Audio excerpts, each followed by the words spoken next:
How's everyone doing? Yeah? I see some tired faces. 3 days of sitting in a chair, listening to us drone on about Amazon selling, and you guys are probably excited to get out to the fair and find some items. So Megla asked me to talk on a topic of some ways to increase profitability in your business. And this is one of these things that's like, I think is just often overlooked. Again, I was talking about this earlier in the panel. The thing that you always hear about is, what's your revenue, right? No one ever asks what's your profit.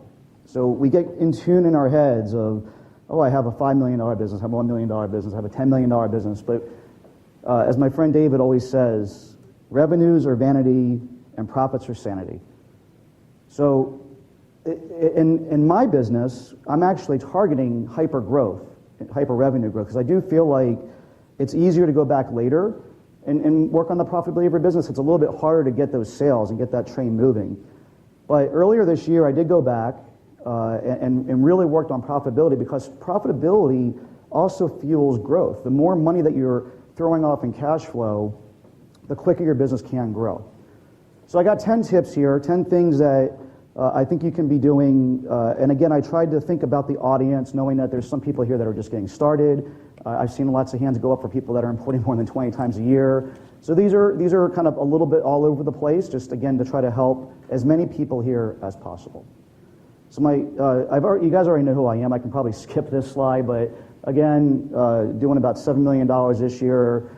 This is not my first business. I have had another 8-figure business before, and we should hopefully have another 8-figure business next year. We also run a blog and a podcast where we talk about topics just like this called eCom Crew. So if you want to listen to Dave and I drone on about more stuff like this, you can check out eCom Crew. So first tip number one, and this is probably going to seem so simple, but know your numbers. I've talked to a lot of business owners, and it's amazing to me how many people's accounting is in complete disarray. And I get it. Trust me, I get it. Because it took me years and years to figure out how to get our accounting organized. And there's nothing more complicated that I've done in my lifetime, in my business career, than e-commerce accounting.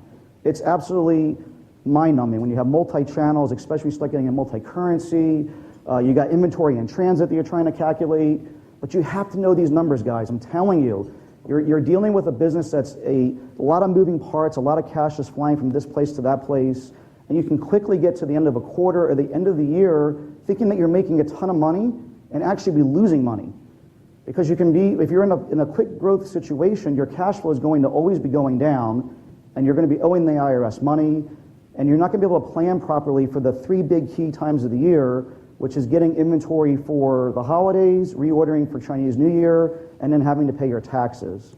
And for those of you that are just getting started, you need to absolutely make sure that you understand that inventory is not an expense, it is an asset. So it's just the same thing as buying stocks. You don't get to write that off. So there's a lot of other little things that add up and expenses that people don't think about. Things like Amazon returns. They're not looking at the cost of returns, or storage fees, or your PPC, or what it costs for inbound shipping. We have a really tight P&L that we have generated every month by the 15th of the month by a bookkeeper that's on staff with me. I highly encourage you to take a pause. I know this is probably the least exciting thing you will do in your business. It is for me. I hate it. Like, this is the call I look forward to the least every month. It's time I talk to my bookkeeper. But it's probably the most important thing that I do. I can look at my P&L every month by the 15th of the following month and have a very clear picture of the health of our business. The next way to increase profit, there's been a couple talks here about PPC. You guys need to really take this seriously. What ends up happening as you do more and more things in your business and you get more and more products, it's very easy to take your eye off the ball on these types of things. And earlier in the year, when I did an evaluation of our PPC, we were spending about $1,000 a day on PPC on Amazon, just Amazon PPC. So $30,000 a month.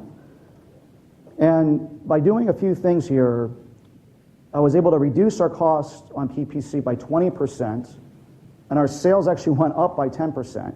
So I saved myself $200 a day. That's $6,000 a month, $72,000 a year. There's lots of people I know that don't even make that kind of money. It was a huge windfall for our business. We just went through and chopped out all the terms. The guy that was talking about PPC talked about this. We got rid of all the things that were making us no sales. Oh, it was this. Let me take this off. We got rid of all the things that are making us no sales. And I use Sellex for PPC. There's lots of other really great tools out there for PPC. But spend a few minutes, or hours, I should say, several hours, and just, you don't need to get it perfect, but I was able to make huge strides with just a few weeks of my time going through, not obviously full time, but spending a couple hours a day for a couple of weeks and made a huge difference.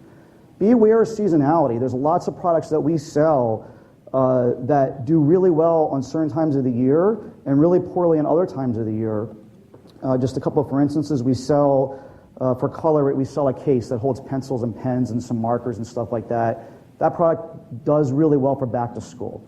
So we want to make sure that we're aware of that. We sell hot and cold packs for different parts of your body for therapy. Those products tend to do better in the spring and the summer because people are more active then. So just be aware of those seasonalities in your PPC. This one here is a really big one that's made a big difference in our business, and we're going to really be making a big shift to try to take advantage of this even more or make this more efficient, and that's storage fees. So I got online, just took a screenshot of a cubic foot calculator, which is how Amazon calculates storage fees. If you guys have ever looked at Amazon storage fees, you know that they do it by cubic feet. So 4 feet by 3 feet, 4 inches by 6 feet, that's a pallet, right? That's a pallet in my 3PL, that's what is a pallet. That's 80 cubic feet of space.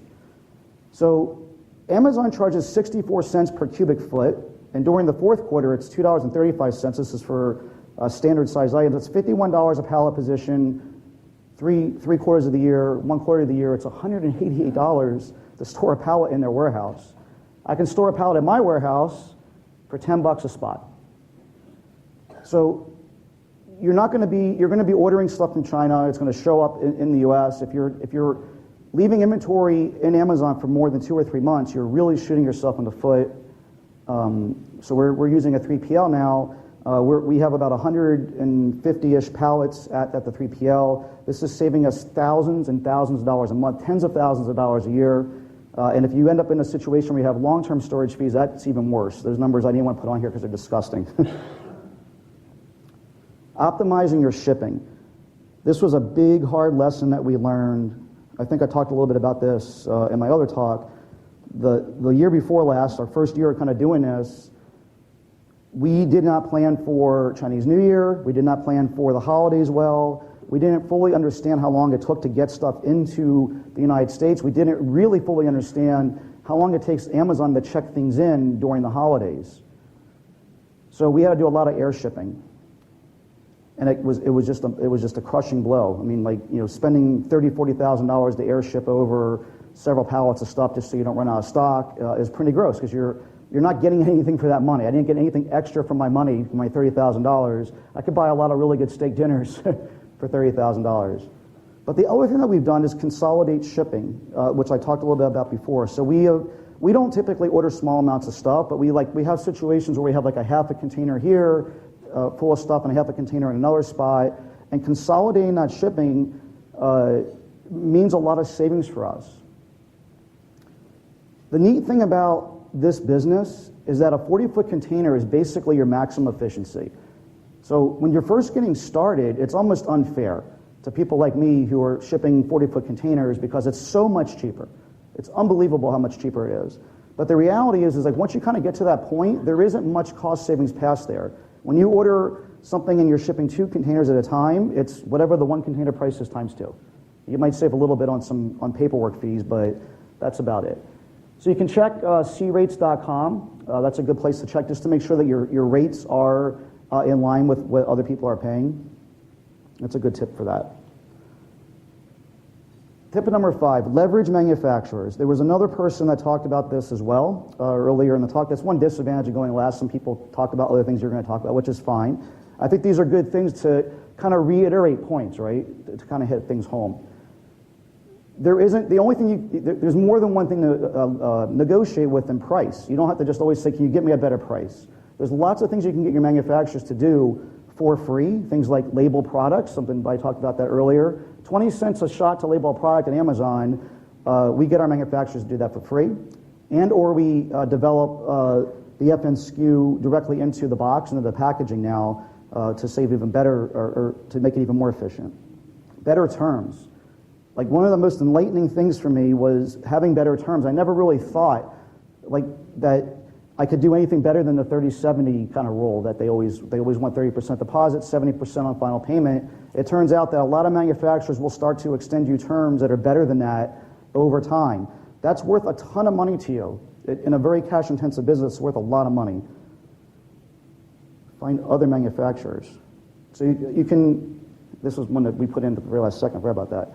So obviously, if you're having a hard time, you can leverage your manufacturers against other manufacturers on pricing.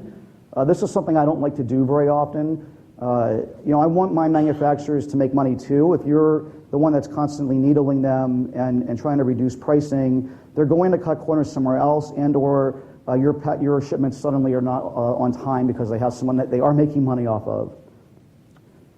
Another really great thing you can use your manufacturers for is free storage, and this is something that we're going to take more and more advantage of, but we have never been told by a manufacturer that they're going to charge us money for storage.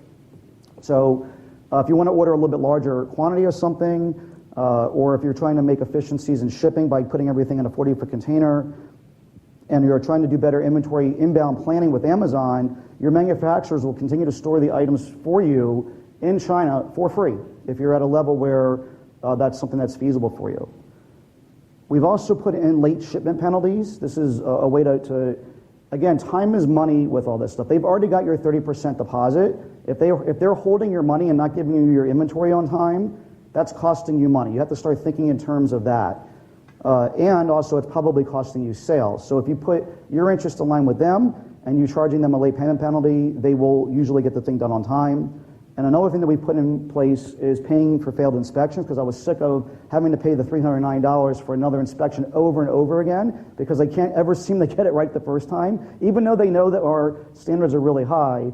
But when they have to pay that $309 on your behalf the second time, things seem to get done just a little bit better for some reason, because they don't want to pay the $309. They stop playing games.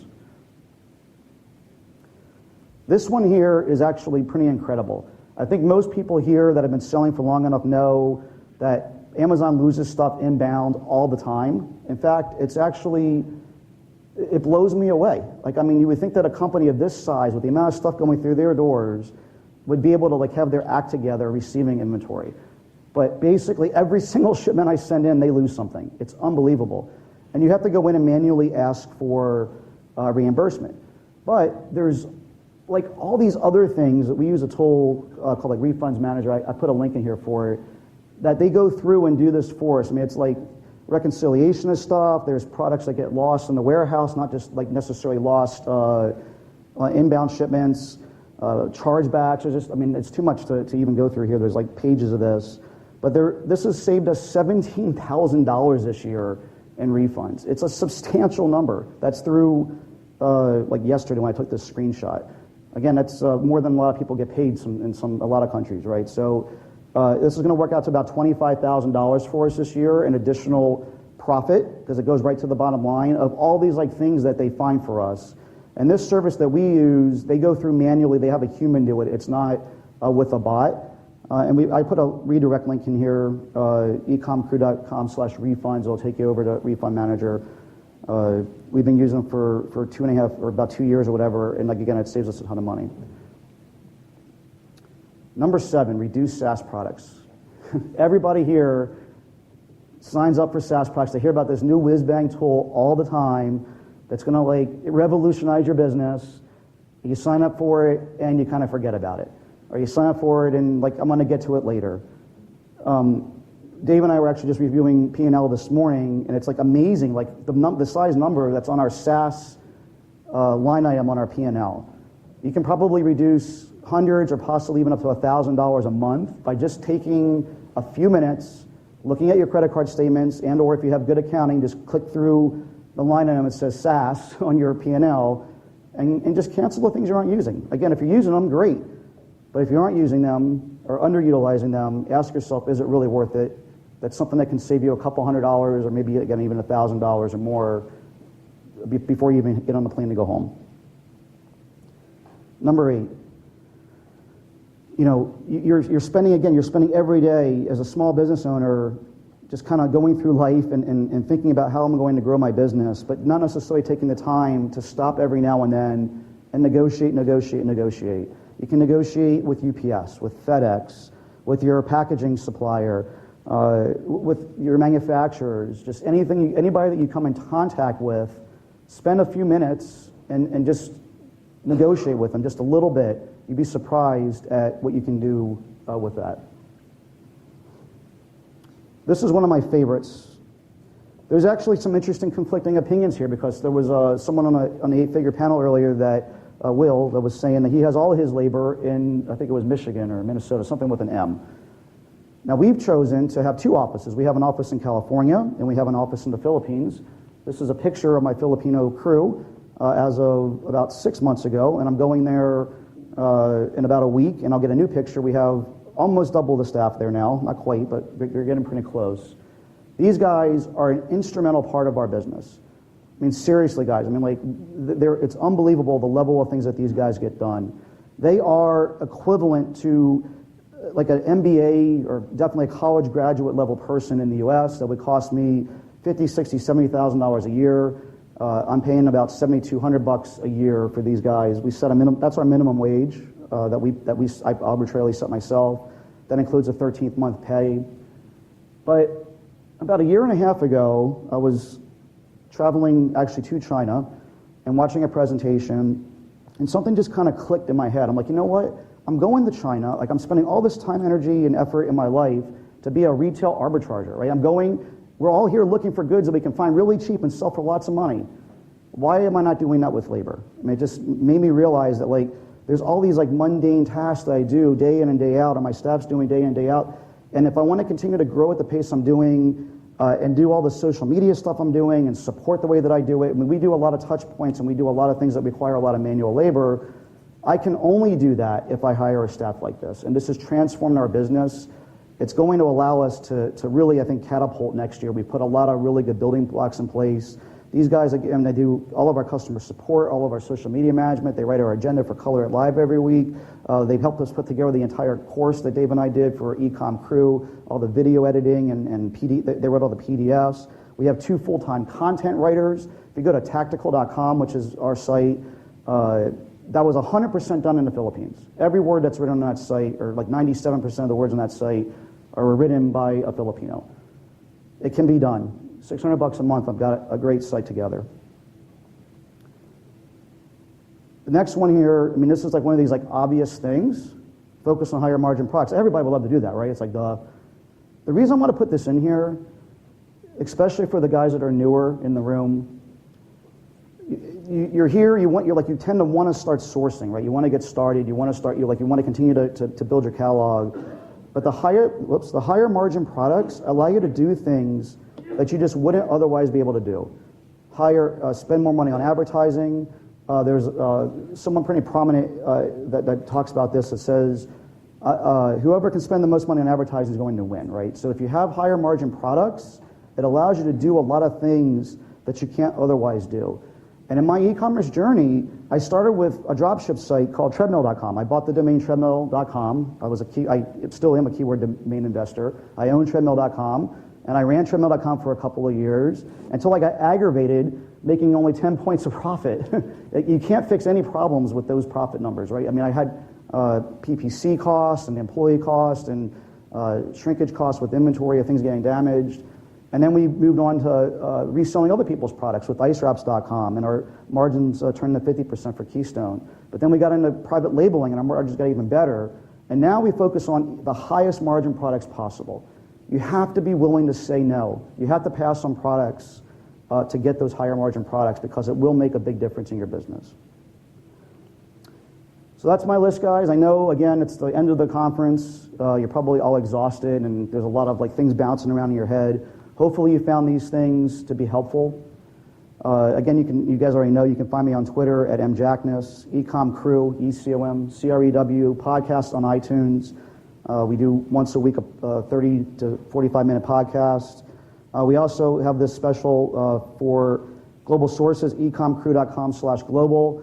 Dave and I have something like 25, 30 videos that we've compiled that's hours of training on how to start a private label business or how to improve your private label business. We show actual products and packaging and SKUs and pictures of everything on Amazon. A lot of people don't like to talk about individual items. We talk about everything that we've done in our business to get to where we are. And if you don't want the course, you can get a lot of free stuff on the podcast and the blog. That's my list and my stuff. Okay, thanks a lot, Mike.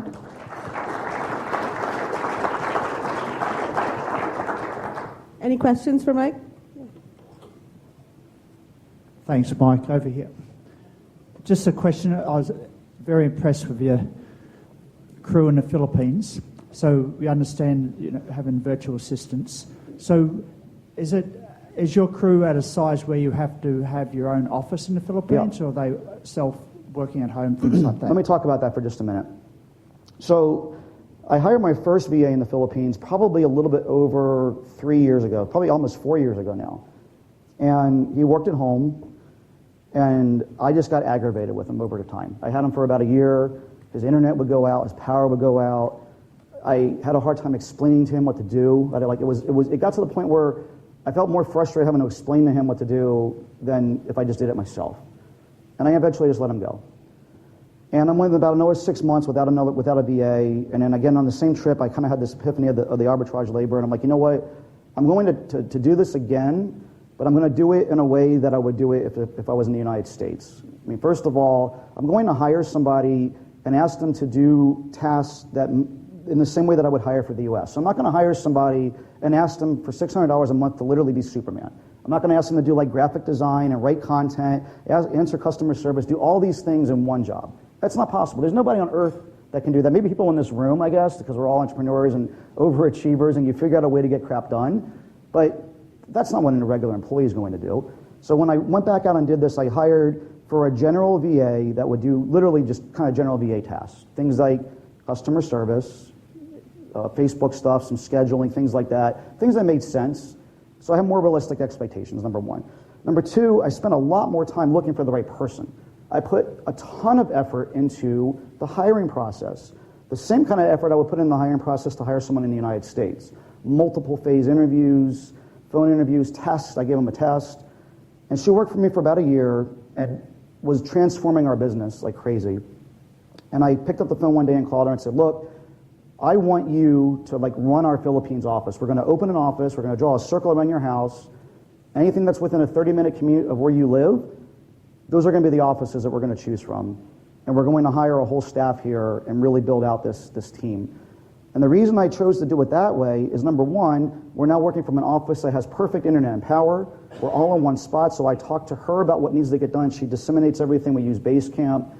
And we are now attracting really top talent within the Philippines because our ad that we just put up said something along the lines of, tired of working in a dark, dungy people farm, 12 hours a day, 6 days a week for low pay and no respect, come work for us. Because I've toured these places over there. It's miserable. They work in the middle of the night because they're forced to work U.S. hours. They're working at these tables with 3 chairs here. That's about the space. This is about how they're stacked in. It's not a really pleasant place to be. So we've created a really great work environment. We've created a situation where they get paid fairly, we treat them fairly, and they produce amazing work for us. They all work at home? No, they all work out of our office in the Philippines. Yep. No, you do not need to set up a company. We are using a co-working space that we pay month to month. I did not want any long-term leases. We pay them with PayPal. We use something called Hub Staff, I believe is the name of the program, to pay everybody. They all get paid through PayPal. And again, I mean, one of the things that we've done there to attract the best people is I'm a big believer in globalization. I've lived in different countries. I've been to 49 countries, to visit 49 countries. Every place does things differently, right? You can't expect people to live like you live in the I live in the United States. I can't expect them to work and operate like I do in the United States. They don't give a darn about the 4th of July, or, it's not a holiday for them. So we give them local Philippine holidays off. They don't want to work in the middle of the night, so we let them work Filipino hours. They work 7 a.m. to 4 p.m. Local time. So, yeah. And we don't have a company made. Go ahead. Do you have them work in shifts so that they cover 24 hours? Nope. 7 a.m. The office is open 7 a.m. to 4 p.m. So what do you do if things are after office hours? Yeah, I mean, listen, like we aren't curing cancer, we aren't running a nuclear reactor. If our customers have to wait 12 hours to get a response about their gel pens leaking or some crap like that, and they can't handle that, then that's just the way that it is. I mean, and we actually also, to be fair, we have an incredibly fortunate situation because when I did hire the manager that's in the Philippines that runs our office there now, we hired 2 people at one time, and the other Filipino that we have actually lives in Mexico City.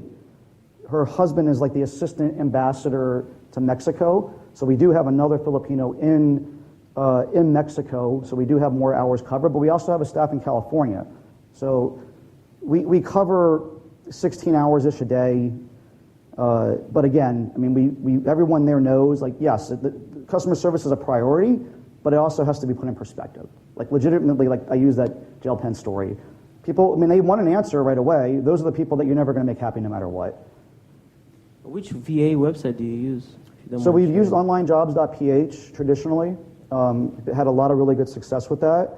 But now we're using another site that you can only create, and I don't know actually the name of it. If you send me an email, I'll let you know. But I believe you can only do it if you're a Filipino, and she has me pay for it, though. But there's like a local paper that we use to... but onlinejobs.ph does a great job for us. Any more questions?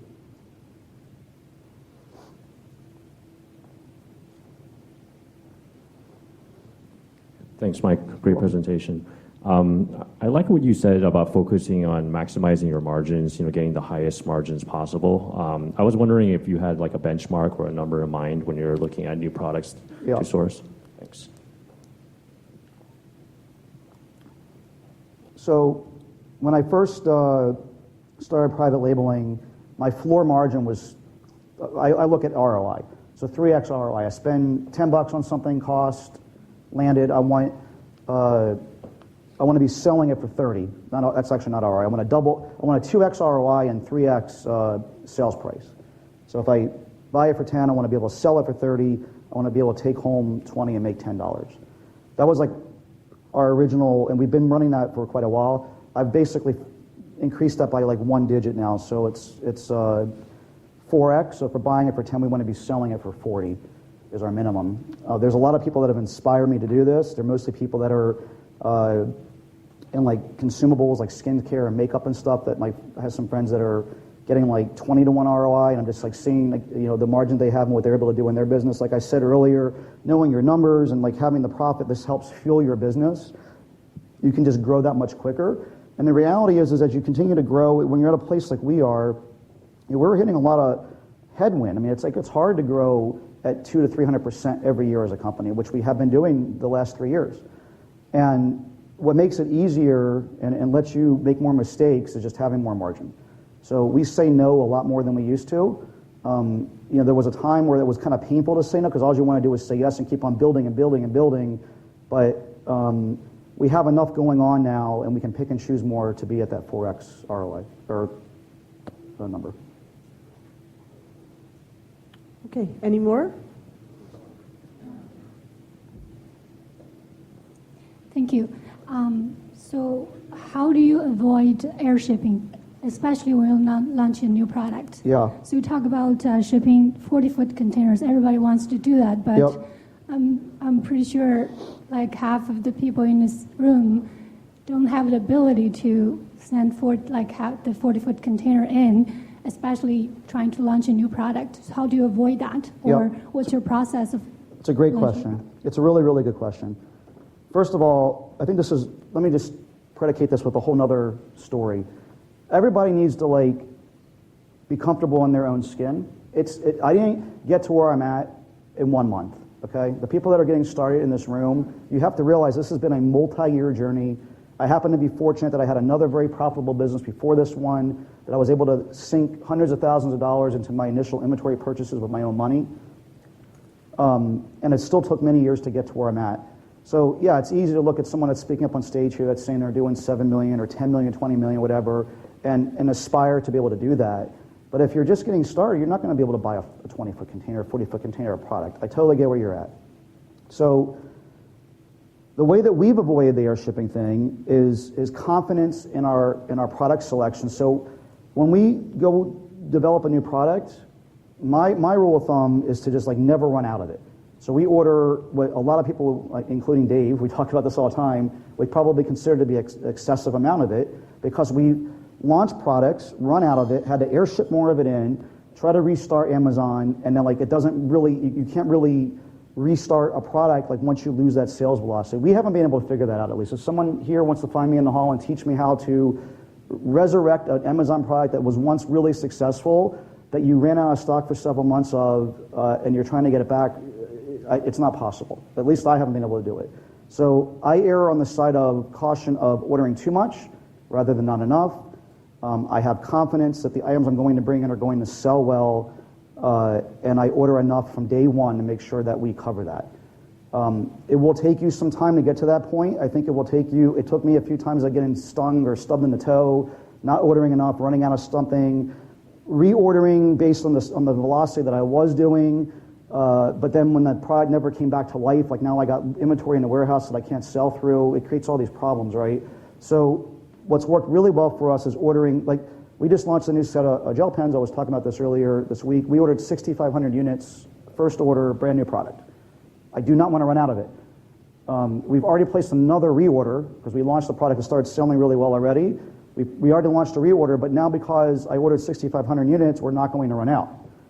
So you eventually will develop the confidence to order enough on your first order to just make sure that you're ordering something that's going to work well with you and your brand and your market. And once you kind of figure that formula out, you should have the confidence to not have that problem moving forward. Hopefully that helps you guys. Okay, thanks a lot, Mike. Thank Round you. of applause.